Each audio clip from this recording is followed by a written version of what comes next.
everyone. I'm David Fisher, and this is Presidential Chronicles, the series of books and videos on American history as seen through the lives of the presidents of the United States.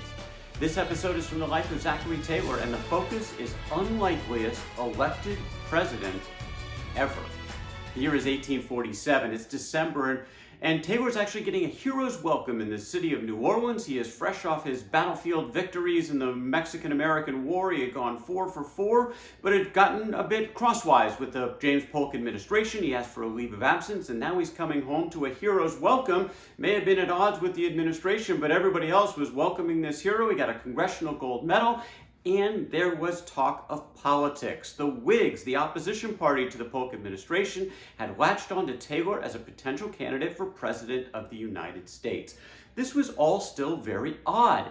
Taylor had still never expressed any political ambition, never any interest in the position of the presidency. He had never talked politics. He had never even voted in an election before, and yet the drumbeat was continuing, and slowly but surely, even Taylor was open to the idea of being drafted into a run for the presidency. He wrote in a letter to his brother-in-law, Dr. Robert Wood, finally agreeing that I will not say I would not serve if the good people of the country should think it proper to elect me. But what did Zachary Taylor believe politically? Basically, nobody knew at this point. Now, some people had some insights into his beliefs, including his former son-in-law, Jefferson Davis, who had recently fought with him in the Battle of Buena Vista in northern Mexico. And Davis said about Taylor that the general has always referred to the strict Jeffersonian school as the one in which he had been taught, and the elements there acquired as the basis of his political opinions. Well, Jeffersonian school and the Whigs not necessarily aligned. Did he support the Whig agenda that was pushing him for the presidency? Things like federally funded internal improvements, high protective tariff. And what about slavery and the expansion of slavery, which was the hot topic of the day? In fact, in Congress, things were rolling around on this thing called the Wilmot Proviso, an amendment to an appropriations bill that David Wilmot, a congressman from Pennsylvania, had introduced that would have banned slavery forever in any territory acquired as a result of the Mexican War. Now, the amendment didn't pass, but it kept getting reintroduced, and it was an incredibly controversial topic that was dividing things politically across the country. So where did Zachary Taylor stand on this? Well, he gave a little insight in a letter to Jefferson Davis when he said this Wilmot question should never have been agitated.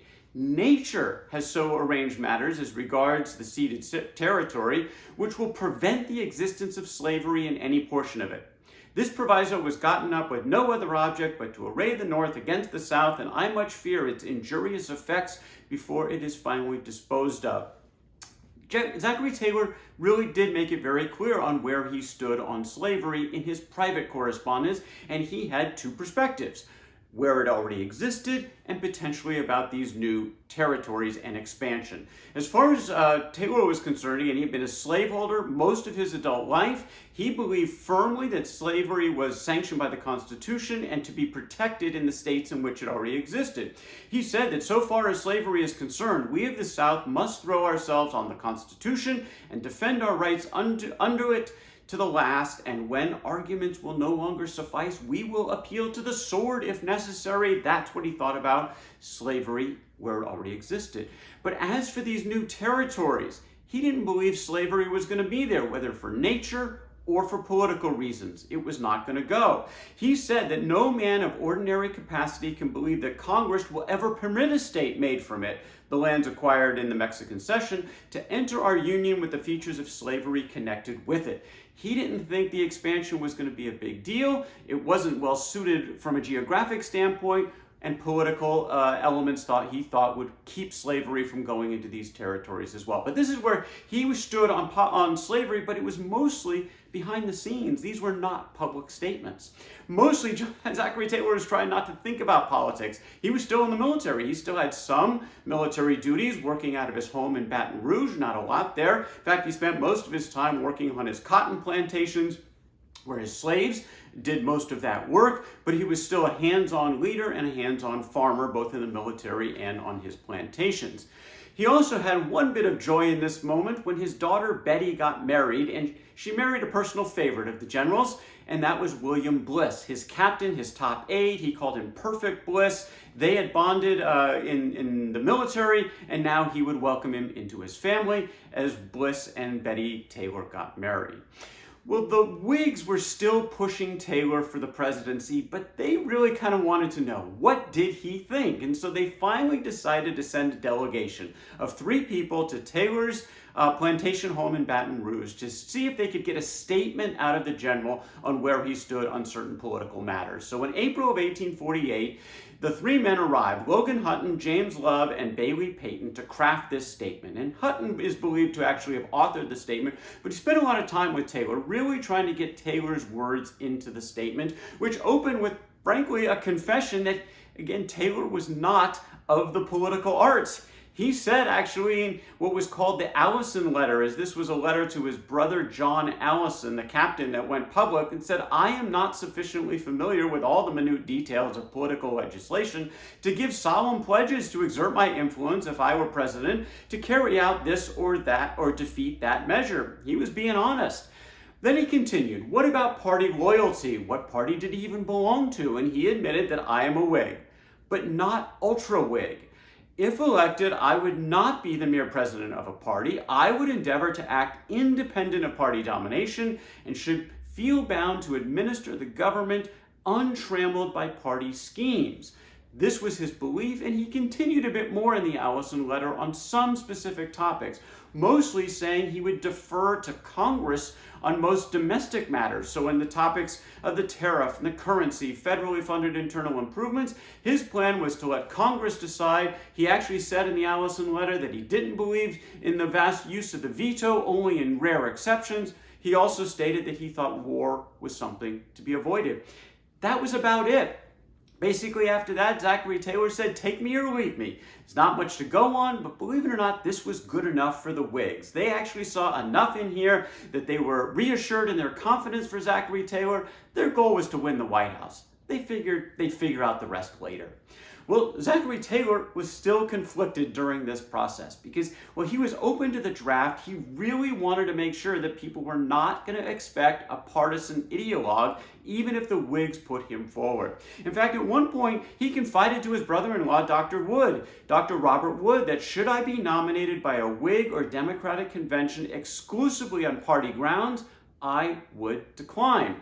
He understood the party system. He wasn't a fan of it, but he also recognized that if you're going to be president of the United States, it was going to go through a party. He didn't want to be bound to a party, but this was part of the political world that he was learning sort of in real time.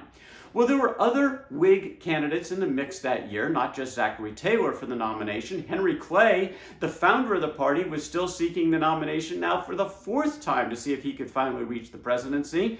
One of Taylor's rivals in the battlefield, Winfield Scott, one of the other major generals in the American military, was also out for the Whig nomination, something he really wanted. And then there was Daniel Webster from Massachusetts and a couple of others. The convention met June 1848 in the Chinese Museum in Philadelphia. All the delegates arrived, and Taylor had his representatives. Candidates never went to these conventions at the time, but Taylor did have in his stead John Crittenden was his lead rep out of Kentucky. He also had Truman Smith from Connecticut, Reverdy Johnson from Maryland. They were jockeying for his positioning, and things started off on a good note. First ballot, Zachary Taylor went straight to the top with 111 votes, followed by Clay at 97, and you got Scott with 43. Taylor continued to pick up more votes each ballot. By the 3rd ballot, he was up to 133, and on the 4th ballot, he went over the top, mostly pulling away votes from Henry Clay. He got his majority. The convention still had one more task to do, figure out a vice presidential candidate, and there were actually 14 names in the mix. They eventually went with Millard Fillmore, former congressman from New York. They thought this would be a good balance. New York, with its 36 electoral votes from the north, you've got Zachary Taylor at the top of the ticket from the south. This was the national ticket for the Whigs. Well, kind of interesting that Zachary Taylor didn't even get that official notice for quite some time. Turned out at the time, most mail came postage due. That was sort of the norm. Not the person sending the letter, but actually the one receiving it had to pay the postage. And Zachary Taylor had gotten a lot of mail after returning from the war, and he had gotten tired of paying for all this postage, so he told the postmaster to stop delivering his mail. Well, caught up in this was his nomination for President of the United States. And it took a couple of weeks before they actually found that letter in the Postal Service, and it was eventually delivered. And sure enough, Zachary Taylor got it, he read it, he accepted the nomination. In the meantime, the Democrats, the rival party, they were moving forward with Lewis Cass of Michigan as their candidate for President of the United States. And this was someone that Taylor was familiar with, and he was not a big fan. He said about Lewis Cass that he is certainly one of the most unprincipled demagogues in our country, and if his moral or personal courage was equal to his capacity, he would be one of the most dangerous men in the country. There was also another man in the race. Former President Martin Van Buren had been nominated by a new party focused exclusively on trying to prevent the expansion of slavery into these new territories. They called themselves the Free Soil Party, and Van Buren got their nomination. The Whigs were still a bit concerned about Taylor. Again, they really didn't know much about him. He continued to be silent, so there was pressure to maybe get one more statement out of him. This became the second so-called Allison Letter, also going to his brother John Allison. It became public, in which Taylor simply said, "I have said I was not a party candidate, nor am I in that straitened and sectarian sense which would prevent my being the president of the whole people in case of my election. I would not be a partisan president, and hence should not be a party candidate in the sense that would make one." He was trying to be consistent in this. Again, the Whigs were basically fine with this. They figured they would deal with this later. It's an interesting group of people that were supporting Zachary Taylor at this time. We mentioned Jefferson Davis earlier, his former son-in-law, colonel who had fought with him, the future president of the Confederate States. There were a couple others that would feature prominently in that Civil War era that were also strong supporters of Zachary Taylor.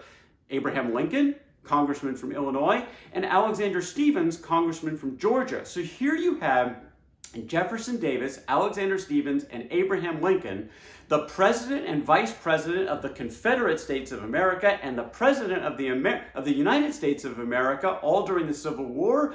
That's a decade forward, but for now, these three all supporting Zachary Taylor for the presidency of the United States. There was one other group that was supporting Taylor, and this was a bit of an odd one. A gentleman by the name of Louis Levin from Pennsylvania was leading a group, kind of a nativist movement, anti-immigrant focus, that for some reason was latching on to Taylor as the presidential candidate. And Taylor was asked about this, and he said in reply to these charges, "I have only to say that they are absolutely false. I have ever considered that adopted citizens are entitled to all the rights and privileges of native citizens. I have always treated them with equal respect." He wasn't aligning himself with this nativist movement, although they still seem to want to support him.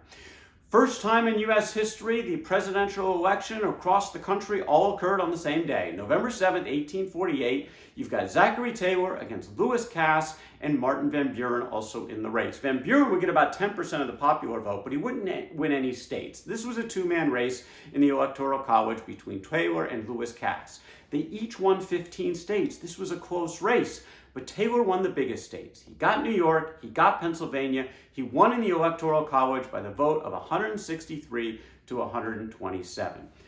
Some perspective.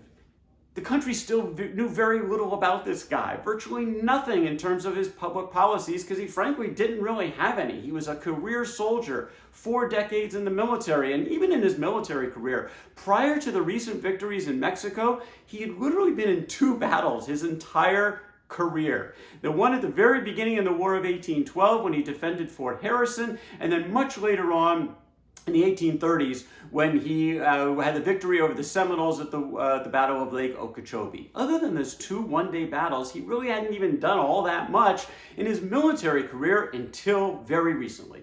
And those victories that he had at the beginning of the Mexican War catapulted him to the imagination of the country, regardless of the fact that he had no political ambition or really any political ideology to speak of. Very different from the other generals who had already become president. General George Washington, Andrew Jackson, William Henry Harrison, they all had political backgrounds in addition to their military background. Not so for Zachary Taylor. He was brand new to the scene, and all of a sudden, out of the blue, he was president-elect of the United States.